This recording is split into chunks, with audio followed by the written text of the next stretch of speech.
Firstly, I will explain about 7-Eleven history. 7-Eleven was founded by J.C. Thompson in 1927 as the Salted Ice Company in Dallas, Texas.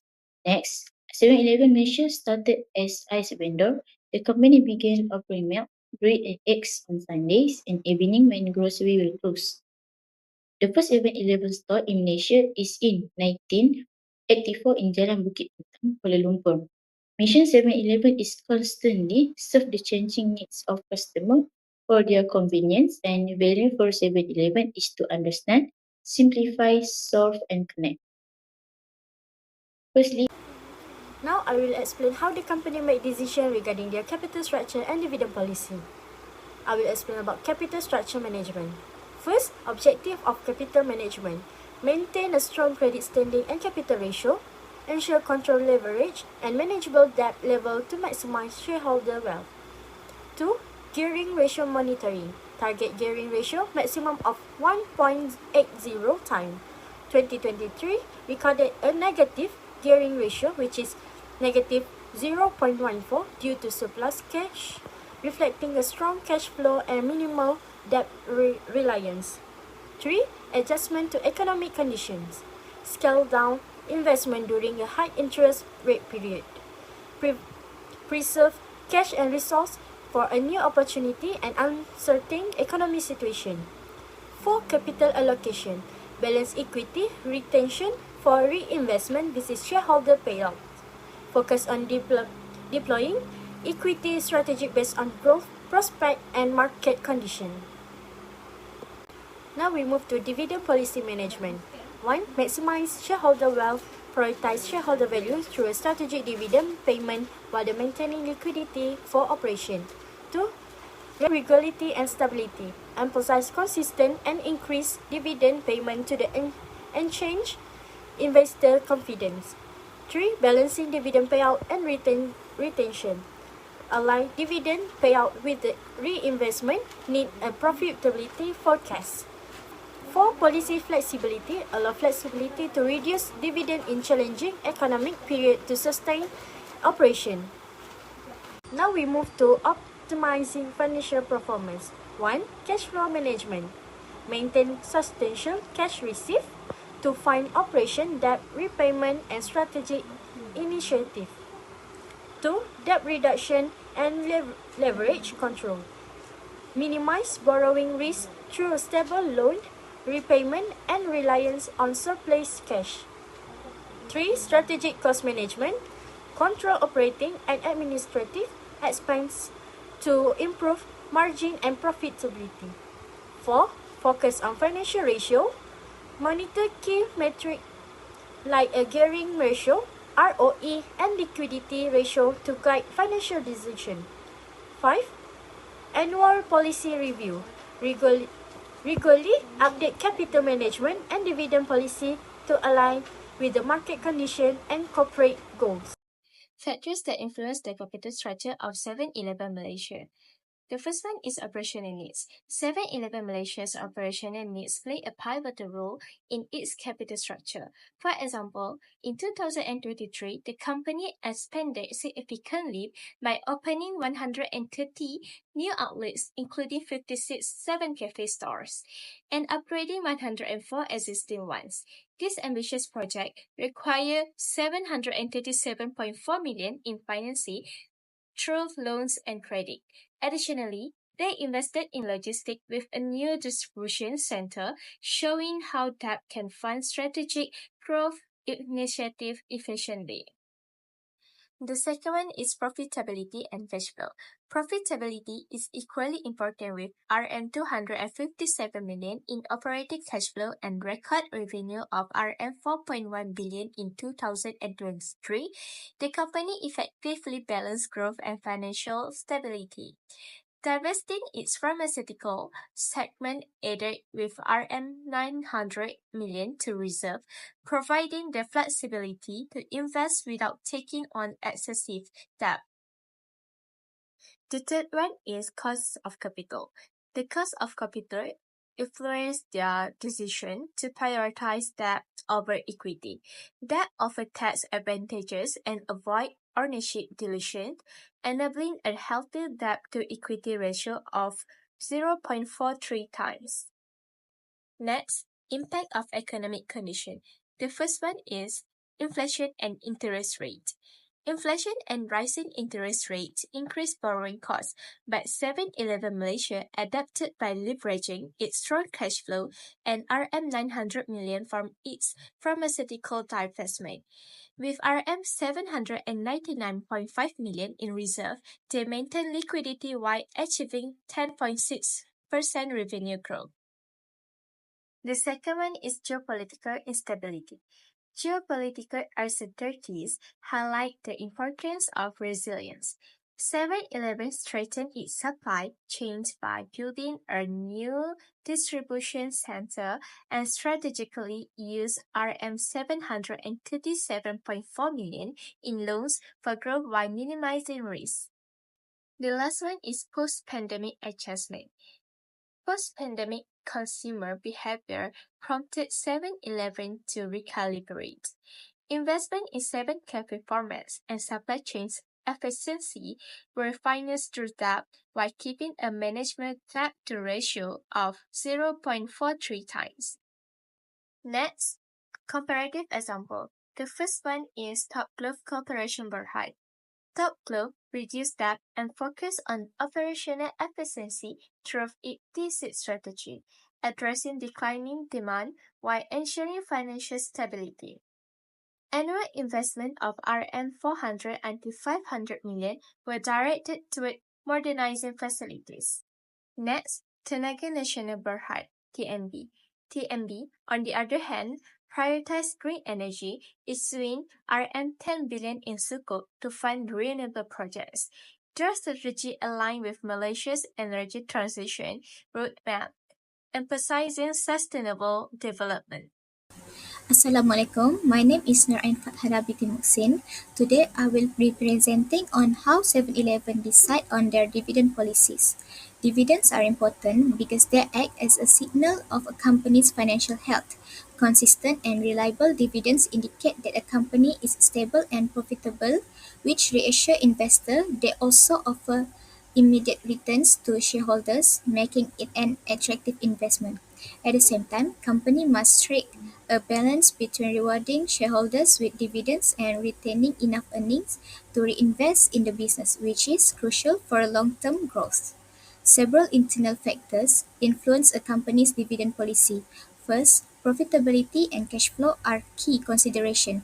For example, during seasonal demand fluctuations, the company can offset the impact of lower profits through effective cash flow management.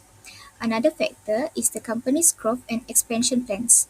For instance, 7-Eleven may choose to retain earnings to fund digital upgrades that will enhance its long-term competitiveness in the market.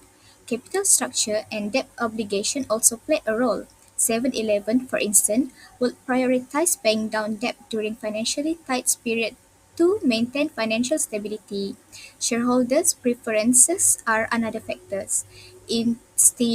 Institutional investors typically prefer steady, reliable dividend payouts, while individual investors might prefer that the company reinvests its earnings for future growth. External factors also play a significant role in shaping dividends policy. Economic conditions, for example, can impact a company's approach to dividends. The regulatory environment is also an important consideration. Higher corporate taxes, for instance, reduce net profits, leaving less room for dividend payouts. Lastly, the competitive landscape is crucial. For example, a heavy investment in supply chains or new digital technologies might result in reduced dividend payouts. Example of adjusted dividends policy: in response to economic volatility, 7-Eleven may adjust its dividends policy. For example, during economic downturns, it might lower dividends to conserve cash, ensuring the company remains financially healthy. Similarly, technological investment often lead to temporary reductions in dividend payouts. If 7-Eleven decide to redirect funds toward digital transformation, such as investing in AI tools, It may lower dividends in the short term. To ensure sustainability and shareholder satisfaction, I recommend that 7-Eleven adopt a flexible payout ratio. For example, during large-scale expansion, temporary reduction in dividends could preserve the company's financial health. A hybrid strategy could also be beneficial. Stock buybacks, for example, enhance investor confidence and can also boost the company's share price. Transparency is key when adjusting the dividend policy. This can reassure investors and maintain their trust in the company. Lastly, aligning dividend policy with environmental, social, and governance (ESG) goals could be smart move for 7-Eleven. For example, investment in renewable energy initiative can enhance the company appeal to such investor. That's all from me. Next, I will share the strategy 7-Eleven Malaysia used to balance their growth and dividend. The first one is moderate dividend payout.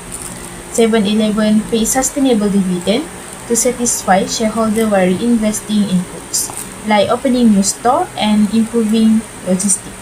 Second, selective debt financing. The company use loans or bond for expansion without depleting cash reserve and carefully managing their debt to avoid financial risk. Third, retained earning. Part of the profit is reinvested into growth initiatives such as digital transformation and supply chain upgrades, while also serving as a financial backup. Next is dynamic dividend policies. Dividends are adjusted based on priorities, reduced during expansion and increased during stable periods. The last one is balancing stakeholder expectation. The company share growth plans with stakeholders and highlight the long-term benefit of reinvestment. Next, there are four companies that balance their growth and dividend. The first one is 7-Eleven Malaysia. They balance debt and equity, improving their debt to equity ratio from 6.16 in 2022 to 3.51 in 2023. Their conservative dividend policies focus on reinvestment and debt reduction, with dividend reduced to 2.7 cents per share in 2023. Second is Mr. DIY. Mr. DIY use retained earning and debt for expansion. They maintain a stable dividend policy, ensuring consistent payout while reinvesting for growth. The third one is McDonald. McDonald funds growth through cash flow, debt, and franchise income. Their progressive dividend policy has increased payout yearly for over 40 years to boosting investor confidence. The last one is Apple. Apple relies on cash reserve and retained earning to avoiding the heavy debt. Their dividend and share buyback policy rewards investor while funding innovation. Next is recommendation. For recommendation, we have 5. First is optimized dividend policy. A. Flexibility payout policy. 7-Eleven measure currently has a dividend payout ratio of 2.9%, retaining 77.1% of its earnings for reinvestment. B is balancing dividend yield and growth. With a dividend yield of 2.7%, the company offers moderate return to its shareholders. Second is we have straight capital structure. We have 3. First is reduced financial leverage. Debt to equity ratio of 0.54 indicates a balanced use of debt and equity. However, given its significant borrowing of RM737 million, 7-Eleven should prioritize debt repayment using its operating cash flow of RM257 million. Next is efficient use of retained earning. With a high annual reflection ratio of 77.1%, 7-Eleven should continue investing its retained profit into crucial areas such as expanding its 7 cafe outlet, upgrading stock format, and improving logistics. Last, we have monitoring gearing ratio. The company negative gearing ratio of negative 0.14 in 2023 indicates a strong cash position, reducing reliance on debt. Third, we have focus on growth and reinvestment. First is expand store network and format. Invest a high growth initiative like the 7 Cafe project, which has successfully enhanced customer experience and dividend revenue. Second is upgrade technology and operation. Continue to invest in digital transformation, including online ordering and repayment system. Third is leverage strong cash reserve. With cash reserve of RM799.5 million, the company has the liquidity to fund growth project without overly relying on external financing. While we have improving financial flexibility, we have three. First, we manage borrowing wisely, limit borrowing to projects that offer high return on investment to ensure that debt remains manageable. Second, we have maintained strong cash flow, focus on maintaining robust operating cash flow to meet debt obligation and fund growth initiative. Third, we have strategic cost management, continue to reduce administrative and operational expense to improve profit margin. Lastly, we have transparent communication with shareholders. First is explain policy adjustment clearly. When dividend are reduced or retained earnings are allocated for growth, it is essential to communicate the rationale clearly to shareholders. And last is highlight long-term benefit. Shareholder value stable, return but are more likely to support temporary reduction in dividend if the long-term benefit such as higher profit or increased market share are well articulated. Regular update through annual report and investor briefing can help reinforce trust. Next, for the lastly is conclusion. First is highlight the significance of striking a balance between shareholder return and growth. Second is draw attention to the company's sound financial practice, which include maximizing retained earnings, keeping a moderate debt to equity ratio, and using robust cash flow to finance expansion while guaranteeing consistent dividend payment. And last is significant of transparent communication with shareholders to maintain trust and support for strategic reinvestment. Thank you.